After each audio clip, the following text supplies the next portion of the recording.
जिन्होंने अभी तक कुछ नहीं पढ़ा है ना, थोड़ा बहुत पढ़ा है, लेक्चर्स तो देखे हैं, बट इनसे ना क्वेश्चन वगैरह सॉल्व हो नहीं पा रहे हैं। सैंपल पेपर लगाने जा रहे हो तो नंबर नहीं आ रहे, हो रही है ना प्रॉब्लम। और कुछ है टॉपर बच्चे, ये टॉपर बच्चे इन्होंने पढ़ तो सब लिया है, बट इनके साथ प्रॉब्लम क्या हो रही है ना, इनका रिवीजन नहीं हो पा रहा है। ये रिवीजन करने बैठते तो हैं, बट रिवीजन के नाम पे पूरा का पूरा लेक्चर वापस से देखने लगते हैं, जिससे कि इनका टाइम बहुत खराब हो रहा है। तो आखिर ये बैक बेंचर और ये टॉपर, इन दोनों के लिए क्या स्ट्रैटेजी होनी चाहिए, एक एक करके समझते हैं।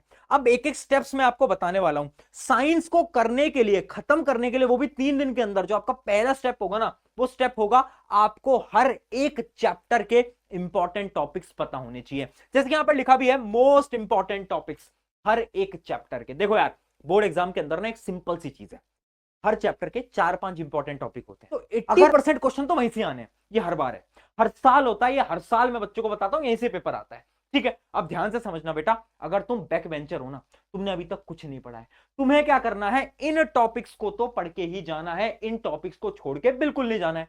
और अगर तुम टॉपर हो तो क्या करो, तो भी तुम्हें क्या करना है, रिवीजन के दौरान इन टॉपिक्स को बहुत ध्यान से देखना है। अब टॉपिक्स कौन कौन से हैं, मैं तुम्हें खुद टॉपिक्स बताऊंगा, तुम्हारे अभी शायद प्री बोर्ड वगैरह के एग्जाम हो गए होंगे या तो होने वाले होंगे। एक बार को तुम खुद एनालाइज करना और तुम सोचना कि तुम्हारे साइंस के प्री बोर्ड एग्जाम में इन टॉपिक्स से क्वेश्चन आए थे या नहीं आए थे। आए थे तो कमेंट में एक बार यस लिख देना, और बाकी बच्चे जाकर कमेंट भी पढ़ लेना। ठीक है, सबसे पहले देखते हैं, जैसे कि अपना केमिकल रिएक्शन इक्वेशन में बैलेंसिंग पे क्या एमसीक्यू आया था, उसके अलावा क्या डीकंपोजिशन पे एक सवाल आया था डीकंपोजिशन रिएक्शन, थर्मल डीकंपोजिशन पे आया था, नहीं आया था, जल्दी बताओ। उसके अलावा क्या कलर चेंजिंग एक्टिविटी पे कोई सवाल था, क्या रिडॉक्स पे कोई एमसीक्यू आया था। ये कुछ इंपॉर्टेंट टॉपिक है क्या अपने चैप्टर नंबर 1 के। उसके अलावा एसिड बेस सॉल्ट की बात करें तो इंडिकेटर, पीएच स्केल और क्लोर एल्कलाई प्रोसेस, क्या यहां से एक सवाल देखने को मिला था, आया था ना क्लोर एल्कलाई प्रोसेस में, यस या नो लिखो। उसके अलावा मेटल नॉन मेटल पे बढ़ते हैं, तो उसके अलावा इसमें आ जाता है रिएक्टिविटी सीरीज, बहुत सारे रिएक्टिविटी सीरीज पे एमसीक्यू बेस्ड क्वेश्चन आ जाते हैं, असर्शन बेस्ड क्वेश्चन आ जाते हैं, तुम्हारे भी पेपर में आए होंगे।